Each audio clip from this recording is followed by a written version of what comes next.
Hey, everybody. This is Michelle.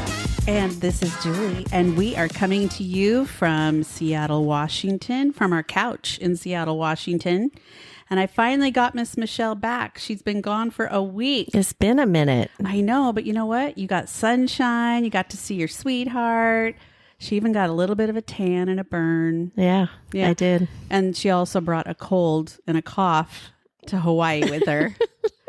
Like, could you time it any better? Like the worst timing. I know. The worst. Literally the day before leaving, I woke up with a scratchy throat. And I was just like, oh my gosh. The girl who doesn't take any medicine is popping Alka-Seltzer and Tylenol. I was taking all kinds of things to keep all those symptoms at bay. Yeah. Well, you guys had a great time, though. We did. Good time to reconnect. And I was very jealous seeing all the pictures of the sunshine and the palm trees. It was beautiful there. That was the first time I've been to Hawaii. I know. Same for him. The first time for both of us. And I love the laid back. We went to the Big Island, and so very laid back and chill, not tons of people. Yeah. Like I always envisioned so many kind of romantic, touristy things. It was very romantic. Yes. Very romantic, but no kissing because she was sick. You know, we were. And he was going to get paranoid about getting sick. And I got to say, she comes home and she's tan, right? She looks gorgeous. And she goes, oh, my knee's peeling. I have no sympathy for her. As I look at my white leg that's kind of that bluish color from the winter. Anyway. So yeah, I caught sunshine. I swam with the turtles. It was a good time. Good. Well, you know what? You're back and refreshed, and we've got a fun topic here today.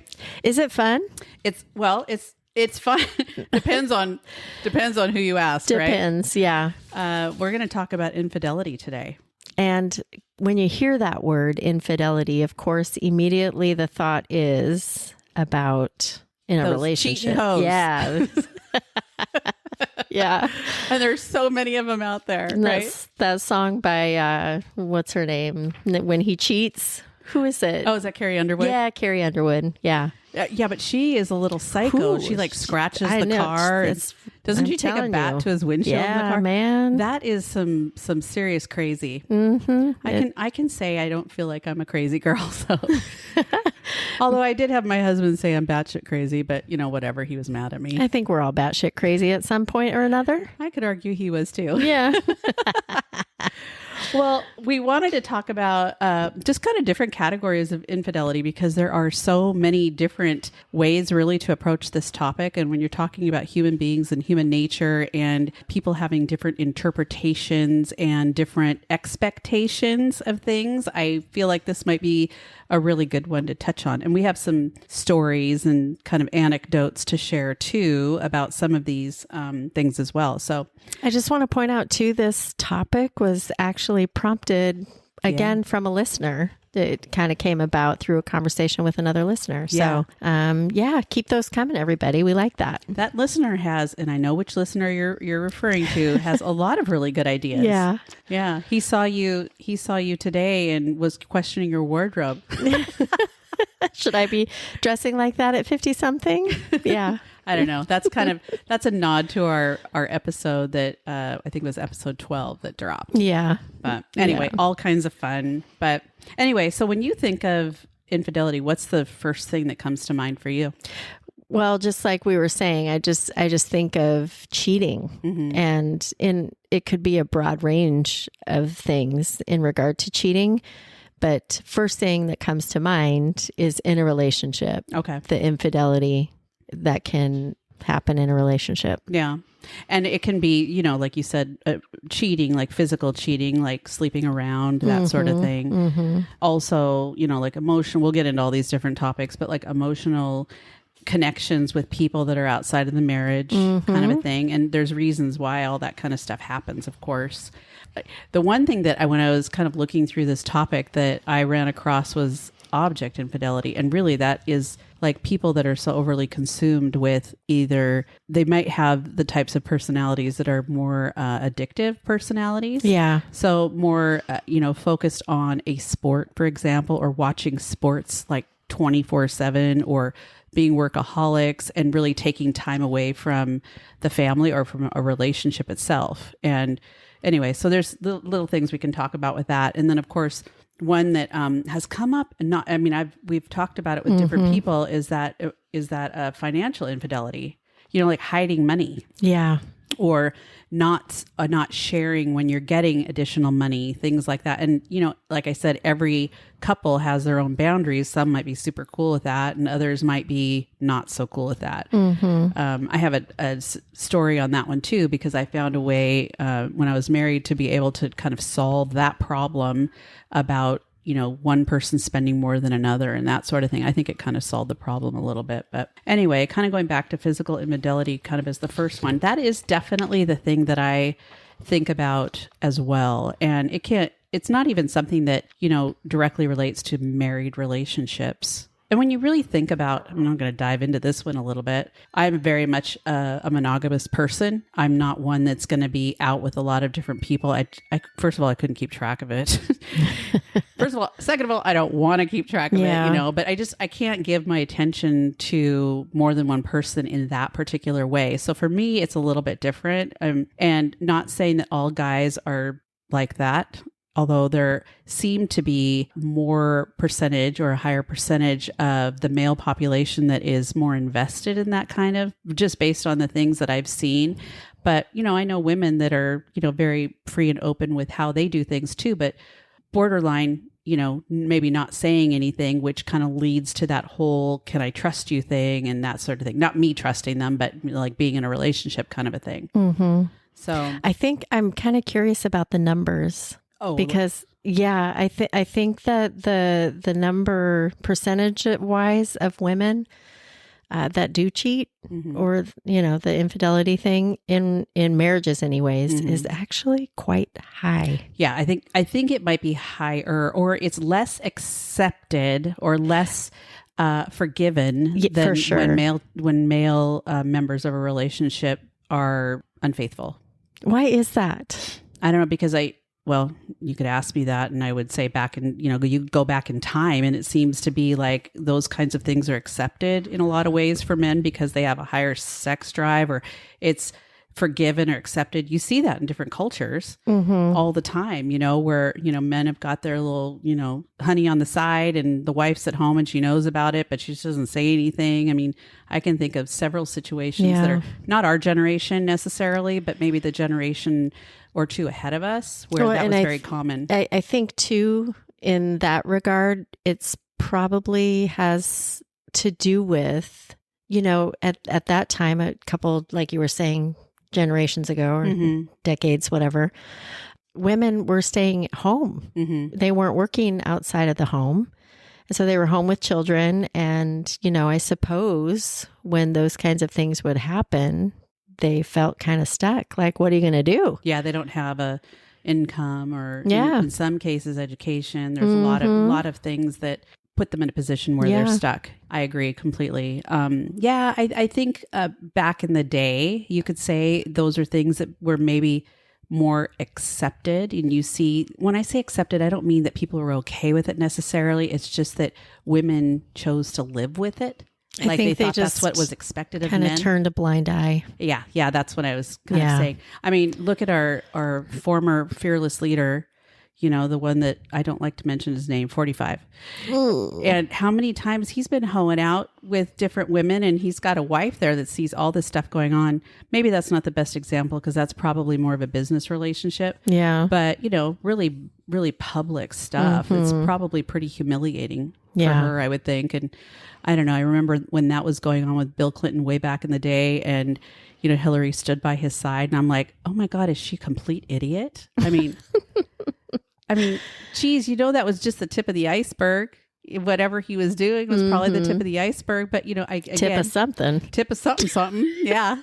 But it was more of maybe a business relationship. Yeah. I don't know why I'm picking on the presidents. Right. But John F. Kennedy, it's like he was a complete hoe. I mean, he was out doing his stuff. I mean, I don't know. Marilyn Monroe. Yeah. One of many, probably. But anyway, people took a blind eye to it. And, the country maybe came before the relationship, or I don't really know. But I mean, those are just... To your point, though, reverse those roles. Mhm. I mean, Can you imagine? would the men stand by their women Hell no. as tall and firm as these women stood by the men? Do you know what I mean? No, I think that's a whole nother episode on gender roles and expectations of gender roles. But yeah, I think that women have tolerated more over time on this topic, because, men have needs or something. I don't know. We do too. We sure do. We just have maybe a little more control over them, what those needs are, or more particular about how we invest in our needs. Women rule. I know. Sorry, guys. We're not men bashing at all. We're love not. men. That's just just the way it is. But you all know, if you're a guy and you're listening, what we're talking about, because it is a real thing out there. And we're not talking about you. We're just pointing out facts from history past. Yeah. Yeah. And the feeling, that can be... I was going to actually share a little bit of a story on some of this, because when I look at the, when you look at physical infidelity, you can really tie that into a lot of other things. When you say, in order to be stepping out on your person, you're going to probably have your phone issues where they're, locking up their phone, or they're deleting text messages, or they're communicating on different platforms that you don't have, like Snapchat, or, just different things that you might not really realize, or being on dating sites, maybe under different names or more obscure dating sites. So they're getting their hookups on the side. That stuff really does happen. That's just so laborsome, I would think. It's exhausting. As opposed to putting that time and energy into your person. Yeah. I don't know. I don't know.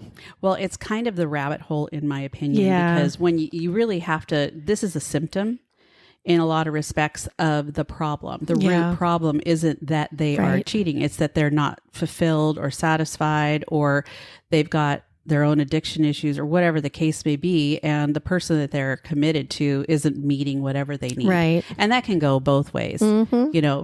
From an emotional perspective, it's like, I feel like we need more. We need more time. We need more discussion. At least I can speak for myself. And so, if we're not getting those things, then you're going to get them somewhere else. I used to joke with my late ex-husband. When we were married, I would go from having longer hair to shorter hair, and I would bleach it blonde, and I've had it red, and different styles. And I would tell him, I'm like, this way you don't have to go out and find another woman. I just keep changing for you, babe. Did it work? I don't know. maybe not, right? Yeah, I don't know. But anyway, what I was saying before is like, you tie all these things together. And when you're looking at physical infidelity, I think that the betrayal with something like that, and I'm speaking from experience, is the most... You just question everything, when this kind of thing comes up. So it's not about necessarily the person who is being unfaithful as much as how what they're doing is impacting the people that love them. Right. They don't obviously give a shit if they're doing that. They're not concerned about it. They're sorry if, maybe they get caught. Mm-hmm. But I had been in a circumstance where I was very naive, to all of this and trusting. And I had that exact thing happen with someone who was hoeing it out for almost the whole time more than the whole time probably that we were together. And oh my gosh, when you really step back and look at the amount of effort that was probably going into hiding all of those things, it sounds exhausting to me. Yeah. Or just natural, depending on the person and what their traits. Yeah. Well, I think, you've heard that saying, once a cheater, always a cheater.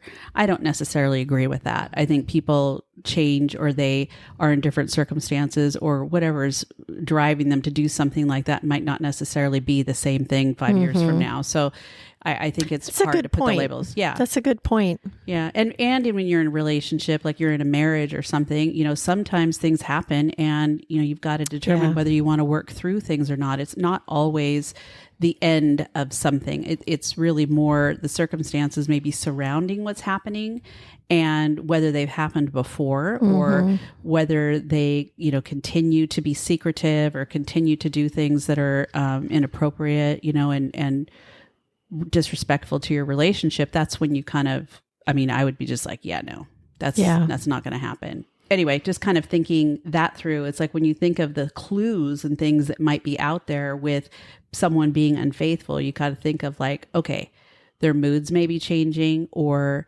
here's, they're hitting the gym all of a sudden, maybe getting some new clothes, staying out late after work, or going on the phone in the bathroom, or, turning off their phone, or even more so, not letting you look at their phone. Not that you necessarily would, but if I was in a relationship, I would just, you can look at my phone. I have nothing to hide, right? Right. So it's like, I would expect that would be the same in a relationship where you trust somebody. And if they're saying, no, that's my private phone, you can't do that. That is the hugest red flag. Yeah. Because obviously they're hiding something, whatever it is. Maybe they're looking at porn on their phone and they don't want you to see it. Who knows? You know? Right. But those are things to kind of think about. So changes in their behavior and changes in their routine, and being super secretive. And I think ultimately the thing that to me is the biggest deal breaker of all is the lying. And when people get to the point where they are lying to cover up lies, to cover up other lies because, they need to get their rocks off or whatever, that is I just think that's an ultimate betrayal to the person that cares about them, and you're better off without them. Yeah. Because you never know what's going to be the truth. Anyway, but that's physical cheating. Emotional cheating, I think, might be something a little bit different. Like there's not a lot of physical connection necessarily, but I think this is probably more prevalent now with social media. Yeah. And messaging and instant messaging and DMs and all that kind of stuff, because people can communicate that way a little bit more easily. Yeah. Yeah. Just when you were wrapping up talking about the physical infidelity, I have to say, and would like to preface that, of course, everybody's situation is different. Absolutely. We do not walk in anybody's shoes. And so it's easy to sit here for us to sit here and have this conversation, though we've had our own experiences of infidelity in one way, shape, or form, whether that's physical what I'm speaking to. some of the other ones that we're talking about. But yeah, just know that there's no judgment here. Like when we say, "Oh yeah, for sure, that's a deal breaker," because for me it is. Well, I'm just speaking about from my perspective. Yes, it's like, if you're a big fat liar, I don't want to be around you. Right. Liar, liar, pants on fire. Here, I'm just going to throw this out there. I don't understand. Like when you think about monogamous relationships, right? I am definitely a monogamous person. I'm not one that's going to be sleeping around with a lot of different people. Never have been, never will. I just feel really uncomfortable about that. How do you have any intimacy with multiple people at one time, right? Yep. Same. So I ask, if someone has a propensity towards cheating or a propensity towards needing multiple partners, why are they in monogamous relationships? There's this whole thing out there, in the world about open relationships and, poly relationships and swinger relationships. And these are all different types of lifestyles. Not my thing. It's not my jam, but there are people that works really well for them, Yep. So why would you be a cheater who is going to have to spend all this investing of time lying about different things, and God only knows, maybe passing things back and forth to different people? Terrible. When you don't really have to be. Right. And if you want to be open, just be open. Just be open. Just be honest. It's not fair to the person who is in the monogamous relationship wanting to be. Well, that's the thing. Maybe that person in the monogamous relationship doesn't want to be in an open relationship. So so you lose that person. That's. Yeah. It's part of the I can recall a consequences of the choice. Yeah, I can recall a circumstance we were talking about not that long ago where that had come up. And, the couple ended up splitting up because the wife didn't want to be in an open relationship. She wanted to be in a monogamous relationship. So, they parted ways, but they're obviously, still parenting and doing things like that, but it's working for them. For them. Yeah. Definitely not something you would see in the norm, at least from what I've seen, but hey, it works for them. And I know some folks that are swingers. Yeah. Too. And it totally works for them. Have you ever been approached by swingers? Yes. Yeah. Oh, that just happened to you.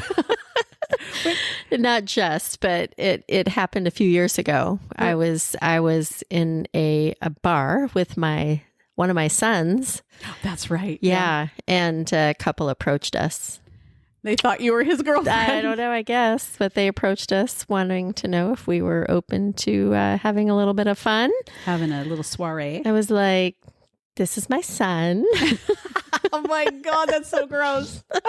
He must have been mortified. Like, what? Yeah. Yeah. Well, I was approached. I was with someone, my person I had for a couple of years, and we were in Arizona on New Year's. And I am oblivious. I have no clue. I can totally see that. Yeah. I'm just like, oh, they're just the nicest people. And, and it was the woman that had approached me and was just chatting, right? Yeah. Yep. We were at a party. Yeah. It was a big, big party. Like you didn't know a lot of the people there. It was outdoors and everything. Just chatting it up. And then the guy was kind of chatting it up over here, talking to the guy I was with. And then the next thing you know, we're just kind of all chatting. And then we go off to the side. He goes, they're swingers, right? I'm like, what? Oh, no. I thought they were just the really nice couple. No, they want to like have a thing with us. That's what he said. And I'm like, oh, yeah, I'm just not down with that. I swear to God, he would have totally done it though. That would have been my first clue. Yeah. But yeah, again, not my thing, but I know plenty of people that are open to that. And for the very reason, like the topic we're talking about, infidelity, not having to deal with infidelity. If you're both open to having those things out in the open and just kind of doing it that way, then you don't have to deal with any of that infidelity shit. It just it seems weird to me to share your person. I don't know. It does. Me too. Yeah. I would not be down with it. But then again, 15 years, 20 years, that's a long ass time to be with somebody. Yeah. So you got to be really, kind of creative about it. It takes a lot of work to keep a relationship strong and vibrant and healthy. Right. And so these are the kinds of things I think people maybe have gotten into mixing it up. I applaud those people that have chosen to just, this is what we want. We're going to be out there because they're living their truth, you know, and they're comfortable with their sexuality. They're comfortable with their needs. I'm like, more power to them. It's just not necessarily, I wouldn't probably be hanging at the swinger party myself. No, me neither. Yeah. But that's okay. That's okay. I hear if you have white rocks in front of your house, that means you're... Did I tell you that? No. A friend of mine told me that. Maybe it was me that told you that. I don't know, but I've heard that. Yeah. I don't know if it's... And there's certain communities around in the area that are white rock communities. Yeah. I don't know. It's kind of a secret society. Yeah. I'm curious about it, but... Let us know, listeners. Give us some tips. Give us some tips and tricks. Not really. No. Anyway, the other thing too with, physical infidelity, I forgot to mention was that you might notice that person just really doesn't have much of a sexual desire at home because they're getting it elsewhere. So they really don't need it. Yeah. So kind of interesting. So we talked about the emotional cheating thing as well a little bit. Yeah, I interrupted and went backwards a little bit, but to your point, like you were talking about social media and the ability to be able to communicate with so many. It's interesting because I get people that slide into my DMs all the time. Not all the time, but occasionally, and that's totally they're just like trying to hook up or match up, or I don't even know what. It's just like weird to me. They're trolling Instagram. Yeah, it's weird. I get a lot of those too. I think they're catfishes or something. I don't know. A lot of them are like guys in the military overseas, or hey, beautiful. Yeah, hey, gorgeous. It's like, can you come up with something original at least? It's like black. Black. But if there's needy women, that's can very easily, I suppose, strike up some conversation with who knows who. Sure. And, you know, I don't even think it's about being needy. It's probably just more about being curious. Curious, and yeah, I guess. I mean, if you're going to go that route, I mean, I think that might be a little dangerous, but needy was a bad word. I don't know. It could be kind of dangerous. I think that. Oh, for sure. You know, it's if someone's just randomly hitting you up like that. Yeah. The one statistic that I did find, which I thought was really interesting, and I'm going to share it with you, is that on the emotional cheating front, 78% of men and 91% of women have admitted to an emotional affair at some point in their relationship. Now, a lot of people don't necessarily think that's cheating or that's an affair, if you will, because they're not physically touching that person. But the way I think you have to look at it is, if it's something that you're not comfortable telling your partner about, like whatever the interaction is or the communication is or whatever, then it is. I think what happens is, you know, when there's rockiness on the home front, and then you're going off to work or to the office or whatever, to the gym, whatever it is you're doing, and, you know, hanging out with friends or coworkers and going out for drinks after, and then you start to chatting, and you can get emotional with people and share with them all the things that are going on at home and why it's so hard and all the things. So probably not sharing with, I mean, talking to your girlfriends, I think, is one thing. That's one thing. It's different. But talking to someone of the opposite sex who you might have some attraction to. Yes, exactly. Or if that person has attraction to you and is kind of pulling it out of you, those are things you have to really evaluate. Is that okay? Right. Because if it's something where you feel like it's going to hurt your partner, it's not okay. Right. And I think moreover, it's having a conversation about why it's happening. The symptom, again, of the problem. What is drawing me to this? Why am I unhappy? Why am I not feeling like I'm getting heard? And what's wrong in our relationship that is prompting this behavior? Not saying you're blaming the relationship, but that you're trying to really pull out of the relationship. Something's lacking. Something's really, really missing. Some big gaping hole that you've got to fix if you really want to have your relationship be successful. Right. You know, so. Wow, that I get kind of drained just listening to all these things. It's such a try being single. It's big stuff. It's big stuff. It's a lot. I know. You know, it brings me back to when I was married. Yeah. You know, because there are things, you know, when I was married, and yeah, it's a lot. It can be a lot. And again, if you're not really good communicators, I mean, we're both divorced, so that tells you something right there. You know, we own half of that, but sure. If there's not communication going on, or there's resentment or whatever it is, it's like the stuff doesn't get discussed. So yeah, and so that kind of is a nice segue into this next one, which I actually kind of thought was interesting. It was called object infidelity.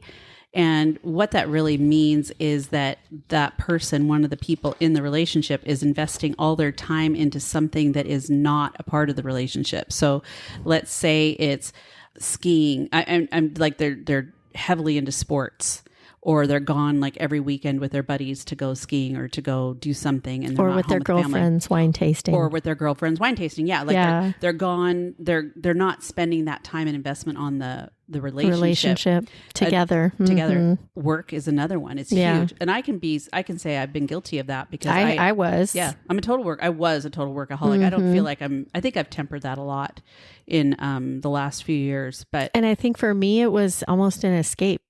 That's what I think that is. To get away from the craziness that was going on, you know, in the relationship. Yeah, I definitely found that to be the case, you know, when like my middle one was in the teenage years and really having a tough time. And when you don't know how to handle that kind of emotional chaos, what's the thing that people do? They try to bury their head in something else. You know, it could be anything. I mean, it could be alcohol. It could be drugs. It could be another person. Gambling, porn. All the things. Yep. Yeah. So there's a wide variety. And I guess that everybody in their own mind, in their own relationship kind of has to determine what they consider to be infidelity. Maybe they don't look at it that way. Right. But I just look at whatever's pulling you away from that priority that you've made to have this relationship be the center of what's happening in your life, that is making it's dangerous. It is to do that. And it's not to say that it can't happen, because no relationship is perfect by any means. But it's something to kind of put a red flag on for yourself if you're doing that. And if your partner's doing that, to be able to kind of sit and talk about it. Doesn't mean there's another person involved. They're just, either they have so much stress about the work that they're doing and they have this fear of failure, and so they're investing more time in it. You know, I think that was with me, is like I was constantly trying to improve on everything I was doing, because I didn't want to be like middle of the pack or bottom of the pack. I wanted to be ahead of the pack. Yeah. You know, that's just that drive. But I don't know that that's the same way for everybody. Leader of the pack. That's what you were going for. Yeah. Yeah, I guess I was. and I did love it, but it's like, it just, you know, it never ends. It's like you move into another role and that one's even takes you away more, or whatever the case may be. And so true. And it, you know, I mean, it works for a while, but it's not, it becomes, you know, your life, and that's not necessarily what you signed up for. Or if your job, like in my case, the job became the priority, not my priority, but my husband's priority. It was more like it became who he was, not what he did. And a lot of that has to do with the type of work, because you're so heavily invested in the work. And I can't even imagine trying to flip that switch from dealing with crap all day long and then coming home and changing your kid's diaper, you know? Yeah. It's like two different worlds. It's like, how do you decompress between the two? And I think that's why you see that there's so much failure in those types of positions, you know, when people hold those positions. Another one that was kind of an interesting one that I don't know if you've run into this or not, but is financial infidelity. Financial infidelity. Yeah. You know, like hiding money, or having like separate accounts that the other person doesn't know about, skimming money off the top of your paycheck and putting it away, you know, just because they want to have money for whatever. Have you run across that? I did that. Yeah. Well, yeah, but was that in preparation for something? Well, maybe. Yeah. I did. I opened a savings account and started putting money in there. Yeah. I was a waitress at the time. Yeah. So I just tip money. You know, I would put a certain amount of tip money in there when I could. And because we were struggling at that time in our marriage, and I didn't know what was going to happen. So I needed to have money to pay the bills. Yeah. I was just trying to, I remember one of my really, really close friends had, you know, you always seems like you marry someone who's kind of opposite of you. Well, the person she married was literally the opposite, like so irresponsible with money, just had no concept of bills, all that kind of stuff. And, you know, she was trying to keep their heads above water. So, you know, pulling money away, or give me your paycheck. It wasn't like she's trying to be controlling, but if she didn't, the money would be gone. Yeah. You know, and then how do you pay the mortgage? Right. Sort of a thing. Right. So we had gotten an amazing piece of advice early on, which I think was really a catalyst to solve a lot of arguments and those sorts of things around money, because everybody, you know, has a different relationship with it. But we had a joint checking account, and the joint checking account had everything going in it. And then that's where we paid at groceries and all that. Well, if I wanted to get my nails done, or I wanted to go do something like that, I was pulling the money out of there. And so if I'm doing that disproportionately to my partner, who isn't spending any money on anything, it would be like, why are you spending all this extra money on things? So we ended up just having our family account, and then we each opened our own slush fund. We called it a slush fund. And then we made an agreement on how much of the money was supposed to be going in each of the slush funds. And what I did with my money in there was totally my deal, and what he did with his money was totally his deal. And it's the funny thing is I spent mine because that's what it was there for. I was even supposed to use it for gas and everything like that, which hindsight was not even nearly enough money to be doing that, driving back and forth to Seattle every day. And he saved everything. Like a hoarder saved it. So he always had, but he just saved everything, you know? Yeah. Did you ever have to borrow money? No. Can I borrow I just some took money? It out of the family account if I needed it. But I was also the one buying the kids' clothes and the furniture and, decorating and doing all that. No, Yeah. that was all family stuff too. But anyway, that was a way to kind of combat that problem. But that is, as you know, having been married, and I think it's kind of a common knowledge to people, is that, money is one of the big factors in relationships and creating mistrust. Yep. And, affecting people's living situations or their credit, things like that is a big deal. So definitely something that, especially newly married people, I would suggest try to get those things addressed early on so they don't create problems and resentment down the road that you have to try to fix. Open those slush funds, y'all. Yeah, the kids would joke and say, "Oh, is it in your slushy fund?" Kind of a thing. Because that was the coffers, the extra. Yeah. Trust me, there wasn't a lot left in mine. Some people, I think I've heard anyways, they keep their finances, they like do totally separate. Yep. Like they don't bring anything together. I think typically that happens in a second, that's what I was just like a say. second time around marriage. Yeah. Because they've kind of figured it out the first time around. And it's like, especially the second time around, if you're not raising kids or things like that, it's like, you own the home or you own the home together, you each pay your portion. I was talking to someone the other day about this because they own a place together. They're not married, but they own it 50-50 on the house. But then I was asking, so I know one of them makes a lot more than the other. And I'm like, so are the bills 50-50 too? This was someone I could obviously ask that question to. And when you look at the amount of money that they make, it's disproportionate, probably like 60-40 or 55-45, something like that. Yeah. But they're not splitting, they're splitting everything in half. And I'm like, no, it's kind of like the scale. The sliding scale. It's the sliding scale. It's like the one that's making a little less should probably be paying a little bit less, right? I mean, isn't that part of coming together? Exactly. In my mind, I think it would be. That's what, yeah. Yeah. And then there's people that are, in relationships that are second relationships or maybe even third relationships in some respects. Yeah. Who they don't care. They've got plenty of money. They're not really worried about it. And it's just not a real big priority to be worried about. Yeah. So I don't know. It really depends on the person. Money is a thing. Yeah. That's for sure. So why do you think going back to like cheating just in general, let's talk about physical and emotional for a second. Why do you think what do you think the reasons are people cheat?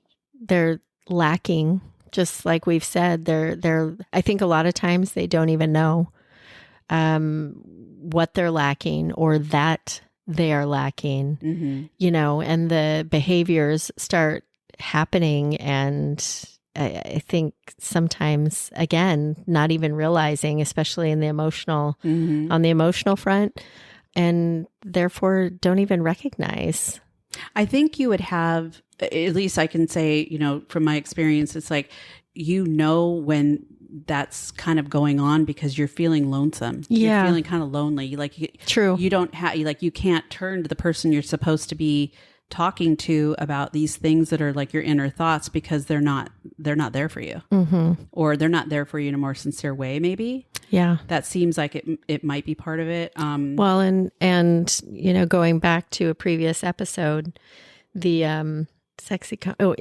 Oh, intimacy. Sorry. Yeah. No, that's okay. Yeah. The when the intimacy starts lacking and disappearing and that closeness is not there anymore. Yeah.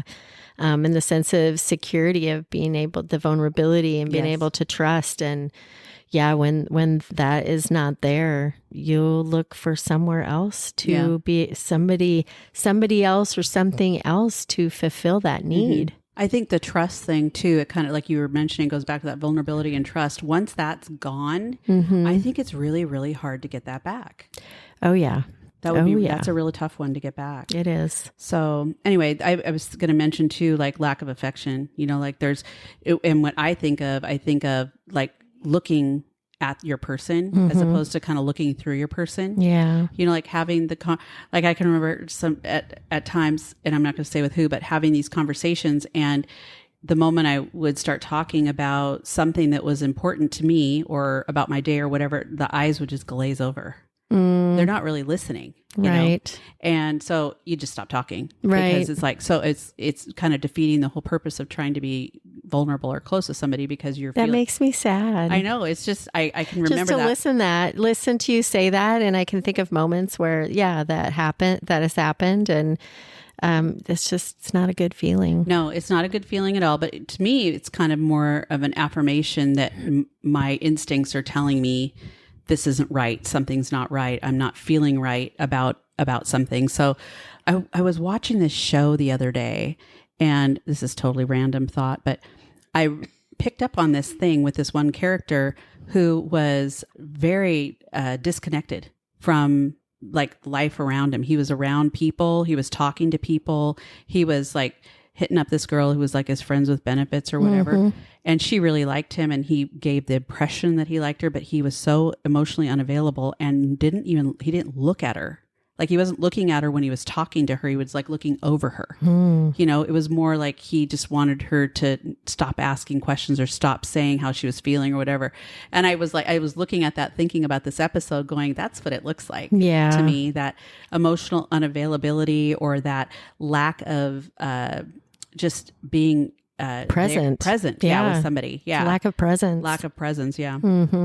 So another thing I think might be avoiding conflict. Like I know that having conversations about things involving your relationship without having all of the emotion and blaming and all that kind of stuff in there is kind of challenging. You have to really think through what you want to say because you want to be heard. You don't want to have your words be lost in anger or frustration or anything like that. So another thing that I was thinking about, another reason why people cheat, and this actually is something that I've personally seen happen, is that person's self-esteem is in the toilet. It's like they need validation from other people outside of that relationship. You know, that they're you know, dressed well, or that they're great in bed, or that they're good looking, or, you know, whatever the case may be. Well, their love language must be words of affirmation. Or physical touch. One or the other, or both. They must not have taken the quiz. Yeah, I bet you they didn't take the quiz.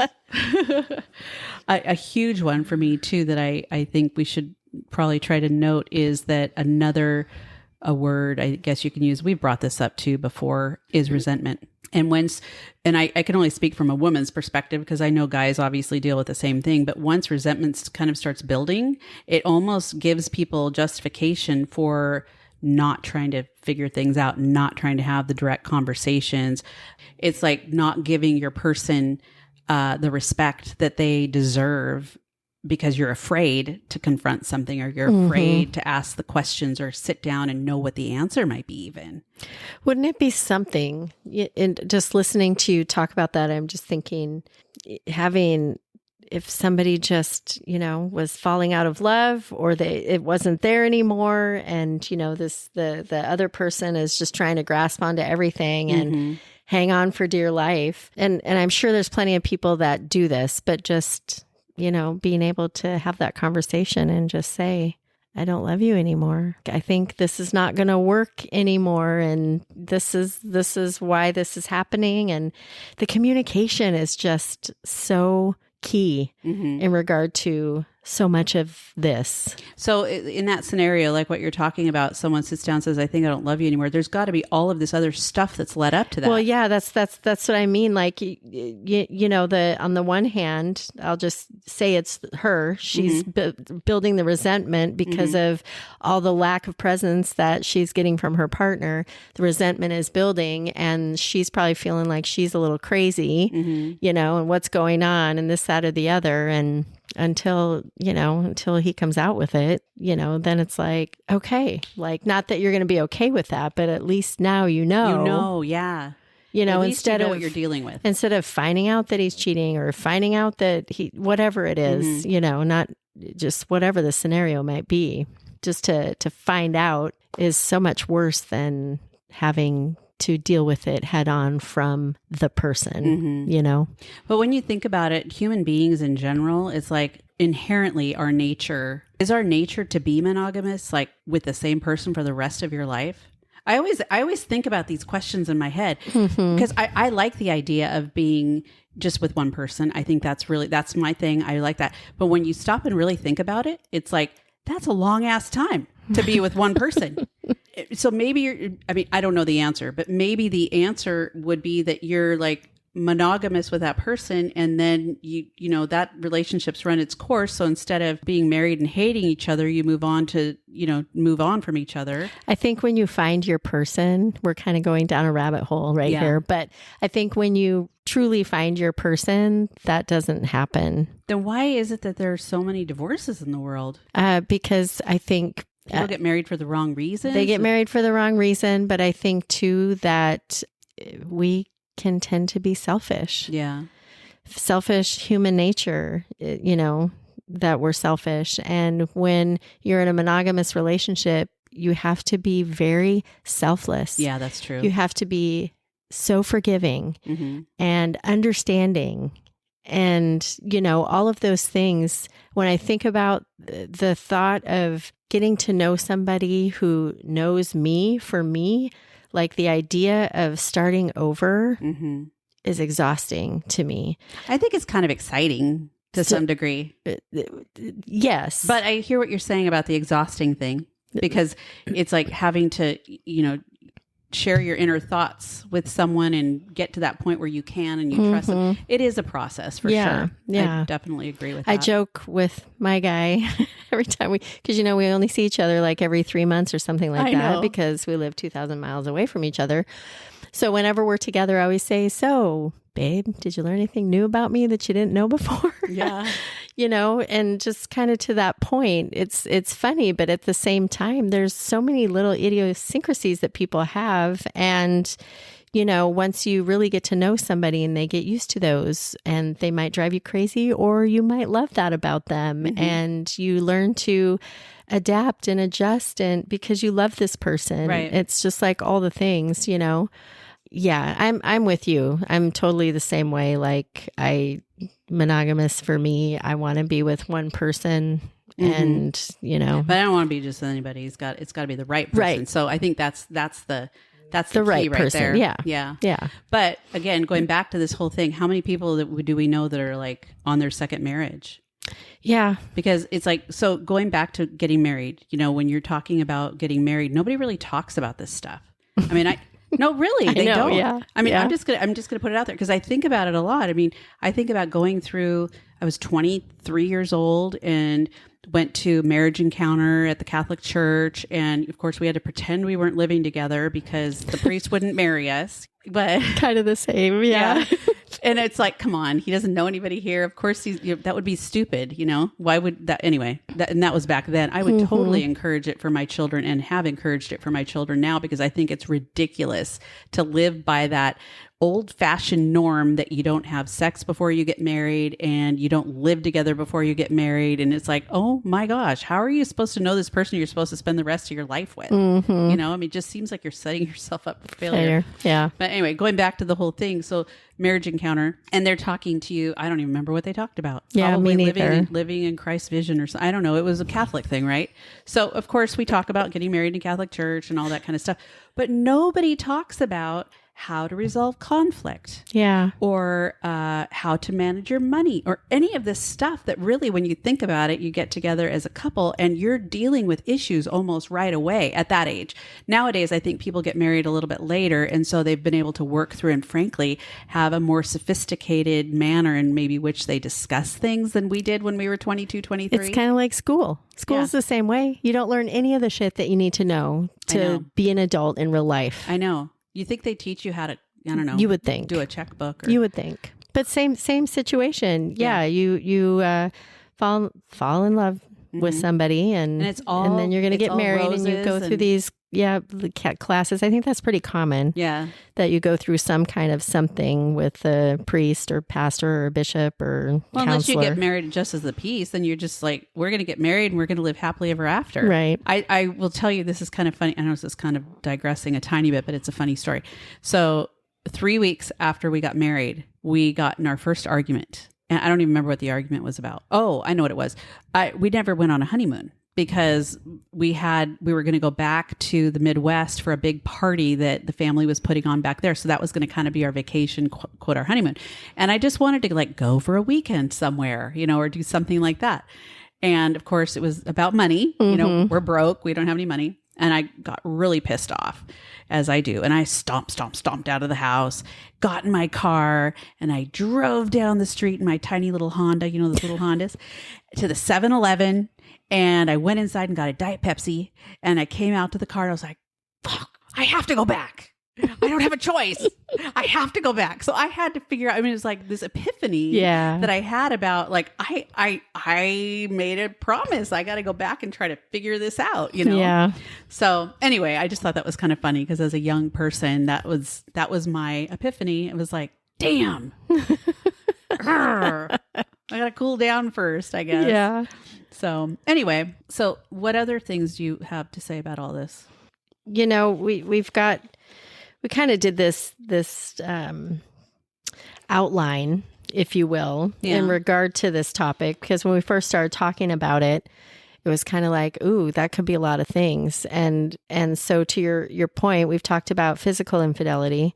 So a lot of clues there that we know. Emotional cheating, cyber infidelity. We really didn't name that one, but we did talk about some of the things. That's, of course, passwords on your phone, computer, that social kind of media, thing, hiding stuff. DMs, Yeah, secret social media accounts, that kind of stuff. The object infidelity and the reasons why people do this and how we really haven't talked much on how to fix it. Oh, there you go. That was the next one. Yeah. Like how do you heal from it? Yeah. How do you heal from it?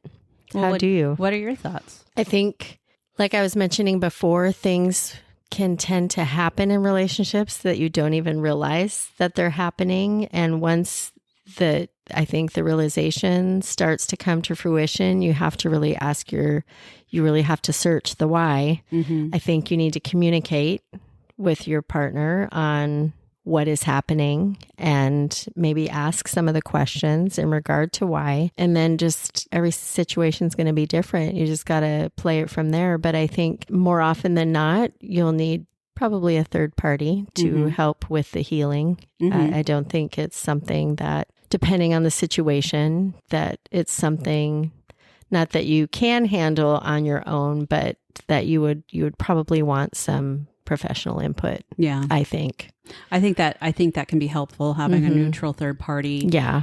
You know, going back to the why, I think it's important to, first of all, you know, you can have your pity party if you've been betrayed, right? You can be, you've been betrayed. You are in a quote victim place, right? The longer you leave yourself in that victim status, the worse it is. So have your moment of pity party and then step back from it. Know you've been betrayed and try to evaluate the why, like you said, behind it. If it's a relationship that you care about, you know, whether you're married or not, I don't think it really matters. Yeah. Then you have to evaluate, is this something that we can work through? And can I be able to trust this person again? And a lot of that, I think, really has a lot more to do with not how people verbally convey their apologies or that they are sorry, they'll never do it again, probably, you know, maybe because they got caught or whatever, and their actions. Yeah, for sure. The actions. And actions can always be on point immediately to try to get things moving, but that doesn't mean they stay that way. So, but I have seen where people have been married and have dealt with these issues and have been able to come out on the other end of it a lot stronger too. Yeah.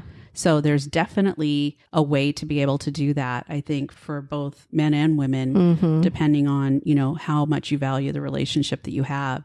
I think that sincere apologies, like I said, are really important, but the trust thing it's a very difficult thing to rebuild. Yeah.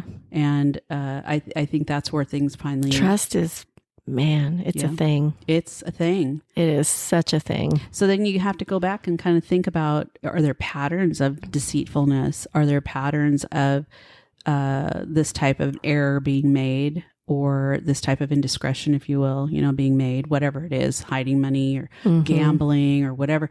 And you have to kind of decide, you know, is this something that I am willing to live with, and can do so knowing that it could potentially happen again. You know, where do you cut that off and put yourself and put your happiness and put your integrity and your self-respect ahead of what's happening in that relationship? Yeah. And that's a really fine line, I think, because very fine. If people are truly invested in the relationship that they have, both of them, and they've just gone their wayward way for a moment and can make their way back to each other, knock yourself out. I think that's amazing. Yeah, it is. And they're just the stronger for it. But if it's not that way, I think, you know, fish and cut bait is a way to look at it. At least for me. If I don't think it's something that I'm going to be able to get past, like a pattern of deceitfulness, a pattern of lying and cheating and, you know, just being disrespectful. You know, what's hard too is not bringing that into the next relationship. Yeah. The distrust that you experienced with somebody and not faulting the next person. Or holding them accountable for things that they haven't done. Yes, based on the experiences that you've had. It's really, you have to be very mindful of stuff like that. Well, I think it's also too evaluating how you pick the person that you're interested in. I mean, if you're intrigued by players or people that you know that are, you know, not serious about things, then you're going to end up in a position like that quite often. Yeah. And then you have to kind of take responsibility for that yourself, I think. Sure. But if it's like a marriage or a relationship like that, and you know that's not what's happening, but there's just something deeper rooted, if you care about that relationship and that person enough, it's like you can try to work through it, but it's not just you, husband, working through it and the wife kind of coming along for the ride, right? Or vice versa, or the girlfriend or whatever coming along for the ride. There's some group connections that, you know, us single people have, where we can talk about these sorts of things and make sure that we're keeping ourselves safe and we're talking to people that are going to be nice people, that sort of thing. And I have, you know, not people I know necessarily, but I've run across so many circumstances that are exactly like what we're talking about. And I think it's because people feel like maybe it's the social media thing. I don't know, but it's like there's always something better out there. There's always another option. It's just the one moment it comes up, there might be another one. That's a whole other rabbit hole right there. Oh my gosh. Like, I'm just listening to you and it just makes me go back to, and I think about, I know I'm kind of old fashioned at heart, but my parents, for example, they wrote letters and my mom waited for my dad while he was 2 years on his mission and 2 years in the military.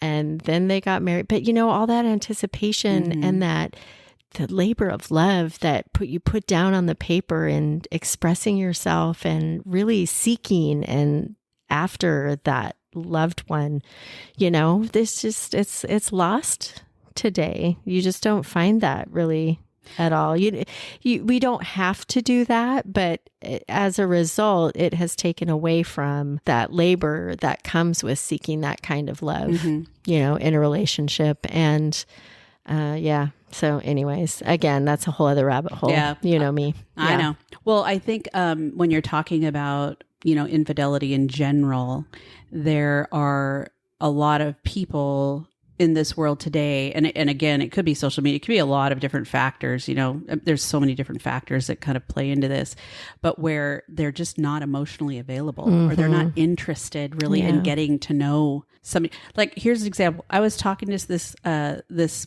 guy online, I can't remember what it was, like a couple weeks ago, and he was pretty out there within 2 times talking to him about, you know, just getting all sexual. And I'm like, dude, you don't even know me. Yeah. And he goes, I just want to play. I'm kind of wanting to play. And I'm like, well, you can see that that's really not what I'm after. You know, that kind of a thing. And he goes, just the, what did he say? Just the effort it takes to get to know people so you can play is just daunting. Oh my gosh. I was like, delete. I'm like, what does that mean? So of course, we have talked about doing an episode on immediate gratification, right? I know. And I have that problem too. You know, I want what Everything I want right now. Yeah. I don't like to wait in line. Yeah. But anyway, I just was like, oh my God. I thought it was kind of funny, actually. Yeah, that's interesting. At least, you know, he knows what he wants, but he's typically he's not going to get it from me. I just thought it was funny, you know, but I run into that a lot. I'm sure Eileen does too. Whatever. Yeah. So anyway, going back to the healing, you know, a willingness to kind of change behavior. And I think more, like you said, a third party is really someone that can get involved. And, you know, you can forgive your person. Sure. Absolutely forgive your person with boundaries. Yeah. Because if they're breaking the boundaries or going outside of those, then the sincerity behind their apologies isn't there. Mm-hmm. And that's where, I don't know, for me, like your self-respect kicks in and you're like, yeah, I deserve so much better than this. I gave this person a chance and I'm not feeling it. I'm out. Mm-hmm. You know, but I think sometimes people are afraid to do that because maybe they don't want to be alone. Right. Yeah. I think being alone would be much more appealing than being with someone that I couldn't trust. Well, yeah, that's, drama and anxiety and all of that stuff is not appealing. Nope. It's not appealing. So all you people out there, think about these topics that we're talking about or these little categories that we're talking about. And I think if anything, it's like you can kind of maybe evaluate a little bit about kind of how your communication is or, you know, if you've been tempted to do things that you think are going to hurt your partner, ask yourself why. Mm-hmm. You know, is it because you're not feeling like you're getting the time and attention from your person, or is it because you need more or whatever? It's like if they're your person, talk to them about it. Yeah. Because not talking is going to be ultimately probably the end of the relationship. Mm-hmm. So create a bigger gap. Bigger gap. Yep. Bigger gap. That's all I have on this topic. Yeah. Infidelity. So not a very fun one. Doesn't have to be, but there's a lot of positive things I think that you can learn from some of what we talked about. Anyways, infidelity, not a real fun topic, but lots of things I think that we've talked about that can be helpful and bring to top of mind for people really in our own selves. Yeah. So absolutely. Yeah. And I'm glad we had a chance to chat about this because I feel like there's a lot of misnomers. Who's misnomer again? Well, again, everybody has a different interpretation of what cheating is and what infidelity is. So it's important to kind of think about that. Is oral sex cheating? Hell yeah. Well, unless you're doing it on your partner. I'm just joking. That always seems to be a big question. Of Seriously? course, haven't you ever heard that? Like, No. well, we didn't actually, so it's not really. And I'm thinking, really? You sucked his dick and you don't think that's a problem? Right. I agree. I There completely she goes. agree. It is cheating. It's cheating, people. It's cheating. Yeah. Unless you're in an open relationship. Right. Yeah. Then it's not cheating. Anyway, hey, do me a favor, do us a favor, and tell your friends about us. Yeah, Blonde, Brunette, and a Mic podcast. If you enjoy listening, just mention it to folks. We're just we want to get out there a little bit more. So, well, we're starting to get some merchandise too. Yeah, we are. Yeah, we just got these really cool mugs with our logo and stuff on them. So I imagine we'll probably have some of that stuff down the road that we'll be able to share with people. Yep. Anyway, we appreciate your time and listening, and we look forward to having you listen again. Sounds good to me. Until then, we'll chat with you soon. See you later. Bye, everyone. Bye.